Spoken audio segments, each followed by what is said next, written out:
Here's what nobody tells you about a grid down scenario. It doesn't start with explosions or chaos in the streets.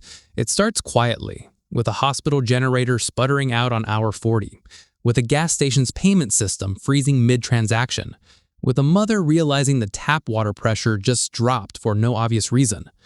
By hour 72 in most American counties, the sewage stops moving uphill. The pharmacy shelves are already stripped of insulin, and people who look perfectly calm on the outside are quietly calculating how many days their family has left. That's not fear-mongering. That's just what happens when a system built entirely on trucks arriving on time meets a world where trucks stop arriving. So here's the real question I want to answer today. Not a list you can skim, not a map you can screenshot and forget. I want to show you what actually separates the places that survive that first ugly month from the places that don't. And once you see the pattern, you won't be able to unsee it. It's hiding in the dirt under your feet, in the distance between your house and the next one, and whether the water in your pipe still moves when the pumps finally die. Start with the resource that kills you fastest when it disappears, because water doesn't care about your politics or your bank account. There's a county straddling the Utah-Idaho border sitting on top of a mountain-fed aquifer so large that entire farming valleys draw from it through gravity alone. No electric pump required for the shallow wells scattered across the landscape. That distinction is the whole ballgame. A well that needs electricity to reach your mouth is a well that dies the second the grid does, and most municipal water systems in America fall into exactly that category, relying on electric pumps to maintain the pressure that keeps sewage flowing one direction and clean water flowing the other. This is based on practical field survival experience rather than formal academic sources. But ask anyone who's lived through a real extended outage, and they'll tell you the same thing. Pressure drops first, then discoloration, then boil water notices. Then, within days, actual contamination as sewage lines back pressure into supply lines never designed to run on generators for months at a time. Cache County skips that entire nightmare. Gravity doesn't need a working economy to keep functioning. Now close your eyes for a second and picture two versions of the same February night. In one, you're in an ordinary suburban county, 3 weeks into a total grid failure. The water in your tub, the emergency reserve everyone filled on day one, is long gone. You're melting snow on a camp stove, running low on fuel, listening to a neighbor's dog bark at something in the dark, wondering whether the itching on your hands is dehydration or the beginning of dysentery from water you boiled, but maybe didn't boil long enough. And somewhere down the block, a smell has started drifting up from a manhole cover that never used to smell like anything at all. Now picture the other version, in a county where the spring behind the property has been running the same way since before anyone's grandparents were born. Cold and clean, and utterly indifferent to whether the national grid exists. Same night, same darkness, completely different math. Water buys you time, but food decides whether that time turns into a future. And this is where Stone County, deep in the Arkansas Ozarks, becomes the next piece of the puzzle. Most American farmland today is monoculture, thousands of acres of a single crop, entirely dependent on diesel machinery, imported fertilizer, and the fragile trucking network to turn raw grain into something you can chew. Break one link in that chain and the whole system stalls at scale. Stone County never fully modernized into that trap. Small, mixed plots still run chickens alongside root vegetables, alongside pastured hogs, the kind of diversified operation where a bad season for one crop means dinner looks different, not that dinner disappears. One quiet advantage almost nobody mentions is the region's stands of native chestnut and black walnut, calorie-dense, storable, requiring zero cultivation once established. Exactly the kind of forgotten food source modern agriculture engineered itself away from because it wasn't efficient enough for a supermarket supply chain. It's the same principle as that February night, just measured in calories instead of gallons. Efficiency is precisely what breaks first in a collapse, and redundancy is what survives it. Most people watching this are already forming the wrong assumption, and history shows it already gets people killed. The assumption is the more isolated, the safer. Push that logic far enough and you land on a lone cabin, miles from anyone, stocked with supplies and nobody to share them with, which sounds like safety, but is one of the deadliest positions in a prolonged crisis. Isolation without community isn't resilience, it's just a slower version of the same collapse, delayed by however many cans you manage to stack in a basement. A single injury, a single illness, a single mechanical failure with nobody around who knows how to fix it, and the isolated survivalist becomes a statistic nobody finds for weeks, which is exactly why Holmes County, Ohio, home to one of the largest Amish and Mennonite populations in the country, corrects that trap completely. Holmes County isn't remote. It's a short drive from several mid-sized cities. What makes it dangerous to bet against isn't distance. It's the near total absence of dependency on the electrical grid for daily survival, built not out of desperation, but generational principle. Horse-drawn plows, hand tools passed down and repaired rather than replaced, wood heat that doesn't care what the utility company is doing. But the real weapon here isn't the tools. It's the density of overlapping human skill living within walking distance of each other. A blacksmith, a midwife, a carpenter, a dairy farmer, a wheelwright, none of them self-sufficient alone, all of them redundant together. A single point of failure in a group of 50 is a Tuesday. A single point of failure in a group of 1 is the end. Picture February again, but this time in a county with plenty of land and plenty of supplies and almost no neighbors worth mentioning.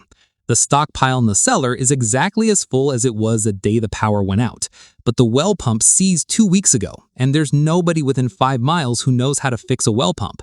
So every trip for water now means a mile-long walk in the snow twice a day alone. That's what isolation without community actually looks like once the adrenaline of the first week wears off. It's not a siege, it's a slow-motion sentence. That loneliness compounds faster than any supply shortage ever could. Now the list gets meaner, because surviving isn't just about self-sufficiency. It's about not becoming collateral damage in someone else's collapse. The golden hour of any large-scale disaster isn't the disaster itself, it's the exodus that follows, and this part deserves more than a history lesson. Picture the interstate 3 days after a major city loses power for good. It's 2 in the morning and the northbound lane hasn't moved in 6 hours because a minivan ran out of gas in the middle lane and nobody has the fuel to spare pushing it aside. The shoulder is a parking lot of its own, headlights stretching back farther than you can see, engines idling to keep children warm until that gas runs out too. Somewhere up ahead, a gas station that still has fuel has a line of 200 people and at least one fistfight over whether the 10-gallon limit is actually being enforced. And the ugliest part isn't the fight itself. It's the moment those same headlights start peeling off into rural exits looking for anything a small town might still have to give. This is not speculation. Variations of this exact scene played out during the Katrina evacuation and again in Sri Lanka in 2022 when fuel shortages turned entire highways into overnight encampments of strangers who'd left home believing they'd be back within a week. Marquette County in Michigan's Upper Peninsula sits almost entirely outside that predictable flow. Surrounded on 3 sides by Great Lakes water, connected to the mainland by limited routes, buried in dense forest that swallows roads the moment you leave the highway, it's simply not on the path of least resistance for a fleeing population. And those same lakes function as a reserve of fresh water larger than most countries could use in a lifetime.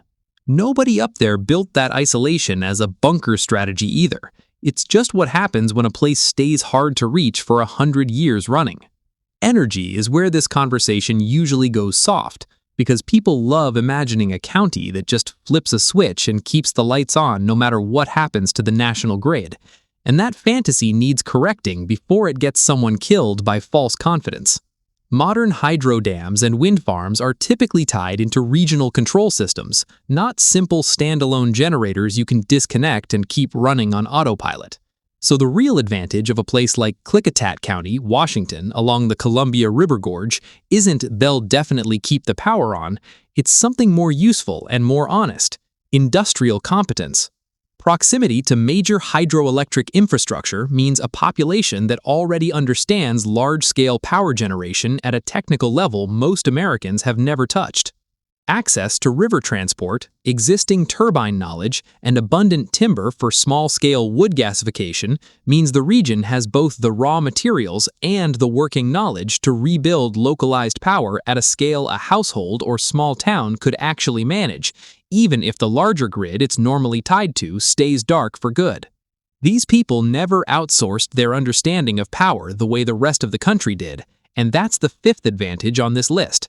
Competence outlasts convenience, and a county full of people who understand how power is actually made has a rebuilding edge no stockpile of batteries can match. There's one more factor sitting underneath all of this that rarely gets its own spotlight, and it's the dumbest, most overlooked one: dirt and daylight. Whitman County, in the Palouse region, where eastern Washington folds into Idaho, has some of the deepest, most fertile loess soil on the entire continent, laid down over thousands of years of wind-blown sediment, paired with a growing season long enough and a population density low enough that the math of feeding everyone locally actually closes. Picture an April planting season here, not in some ordinary Midwestern county where the topsoil is thin and tired after a century of monoculture, but in ground so rich you can smell the difference the moment it's turned, dark and heavy and alive, the kind of soil where a single well-tended acre can feed 4 families instead of 1, so a late frost that would spell rationing somewhere else barely dents the harvest, and the farmers who work it plant with the quiet, unhurried confidence of people who have never actually seen it fail. No panic in their voices, no calculation in their eyes, just the same unbothered rhythm their grandparents kept. It's the least dramatic advantage of the 7, and also one of the most durable, because soil doesn't get looted, doesn't run out of charge, and doesn't care what's happening on the interstate 200 miles away. Which brings the whole pattern to its final and inevitable stacking point, the 7th county, where every factor already discussed converges by accident rather than design. Chaffee County, Colorado, high in the Rockies along the Arkansas River headwaters, has water arriving before anyone else's runoff has touched it. Elevation moderates certain climate extremes and slows disease spread in ways lowland populations don't get to benefit from. A historically self-reliant mountain town culture kept food preservation, wood heat, and small-scale farming alive long after suburban America outsourced all 3. And its distance from Denver puts it just far enough from the exodus routes to avoid becoming a bottleneck, while staying close enough to function as a real working economy in ordinary times. Picture what that stacking actually looks like on an ordinary Tuesday, not a crisis day, just an ordinary one. Someone's trading eggs for firewood at a roadside stand that's operated the same way for 3 generations. The kid down the road already knows how to bleed air out of a hydraulic line because his uncle taught him at 12. The neighbor 2 properties over can set a broken arm without a phone call because the nearest hospital has always been a 2-hour drive even in good times, crisis or no crisis. Nobody planned any of it as insurance against collapse. It's just how the valley has always worked, which is exactly why it wouldn't need to change when everything else does. So ask yourself the only question that actually matters here. Does your water need a pump to reach your mouth? Does your food trace back to a single crop grown 1,000 miles away? Do you know the actual skills of the 3 households nearest you, or just their names? If the honest answer to any of those is no, you're not looking at a hypothetical weakness. You're looking at the exact chain that snaps first in every scenario we just walked through. None of these 7 places built a bunker. They just never stopped needing to know where their water came from, what grew in their own dirt, and who their neighbors actually were, long before anyone called it prepping. That's the quiet competence America outsourced the moment it became cheaper to keep than to keep. These 7 counties would still be standing, trading eggs for firewood, long after everywhere else went quiet.